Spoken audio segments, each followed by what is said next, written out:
What's up, guys? So the first leg of the Manchester City versus Newcastle draw for the EFL Cup semi-final has just concluded. And yeah, your boy Del G is here to give you guys the good stuff. So yeah, in the first half, it ended goalless, but Manchester City were completely in control. Yeah, a couple of times they lost the ball, but who doesn't? They held the ball, they were moving the ball around pretty well. They didn't create too many chances for their big man up front, but generally they played better and were the better side, and were shocked by the first half ending goalless, although it was a pretty calm first half. But then in the second half, both teams came out alive and yeah, looking like they were ready to challenge for this, bro. But this was when it all started. Sorry about my voice. This was when it all started, getting interesting. With first up, Semenyo bagging a goal. Yeah, and I'm not gonna lie, he looked basically like City's most threatening attacker. Basically, he looked lively on the ball. Like whenever he got it, he knew what he wanted to do with it. Even though sometimes that was just to pass back, but he looked lively. He looked excited. Jeremy Doku had a little flashes of that, his normal Doku shimmies, bro.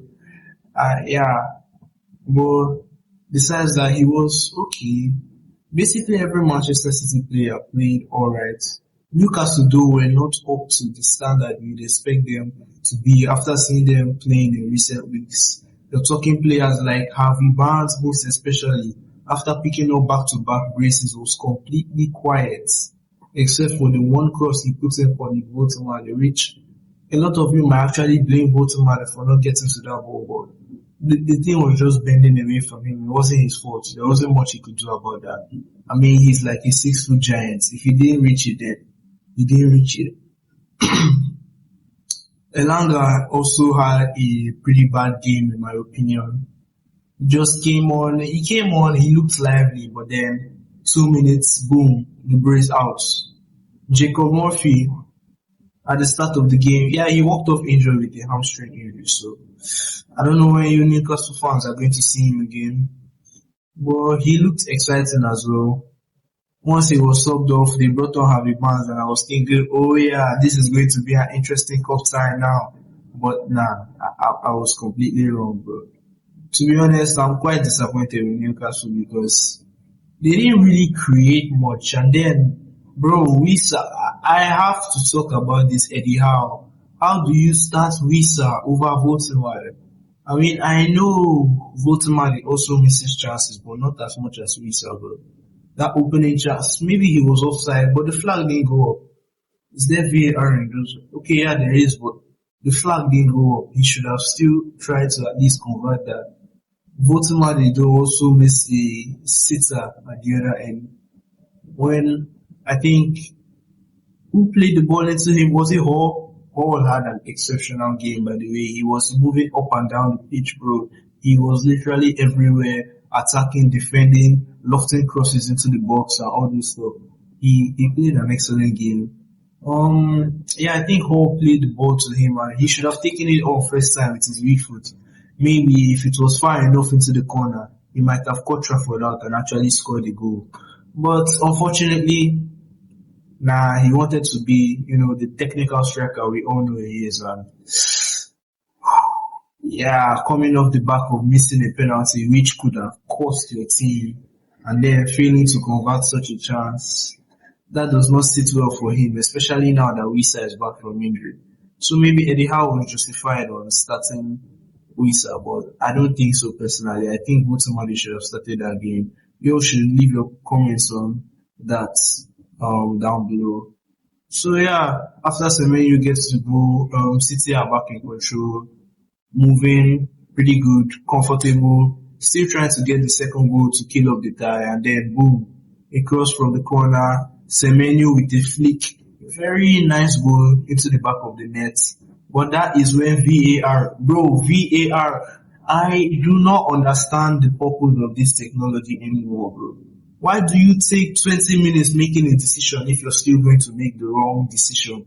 It doesn't really make sense to me because Malik Thiaw and Erling Haaland both have a hold of each other. They're hugging each other tight like they're cuddling or something.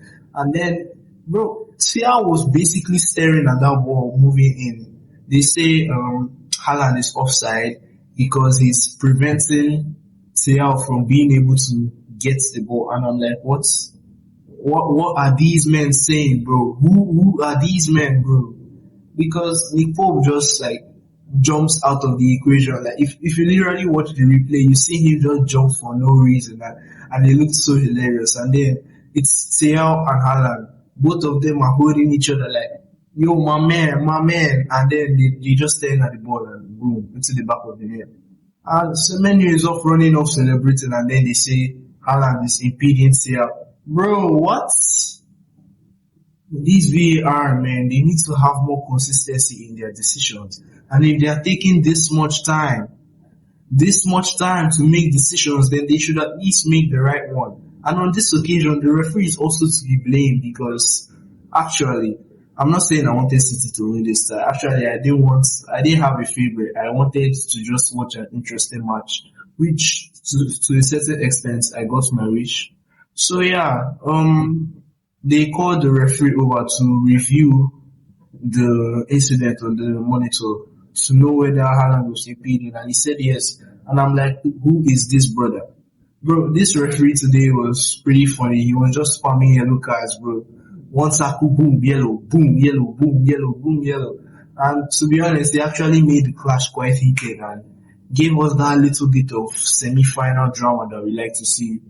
All in all, the clash was a good one, but it could have been better from the Newcastle perspective. So yeah, Jeremy Doku goes off after absolutely humiliating Bruno Guimaraes. And then, yeah, Ryan Cherki comes on and, bro, right from when he came on, you know this brother had a mission. He wanted to put the ball in the back of the net because every single chance he had when going forward, this brother was not thinking of linking up play with that number 9 and number 10 connection. Nah, bro. Once he goes forward, cut inside, shoot. He tried it about 3-4 times. One time it was blocked. One time it was not far enough in the corner. So an easy save for Nick Pope.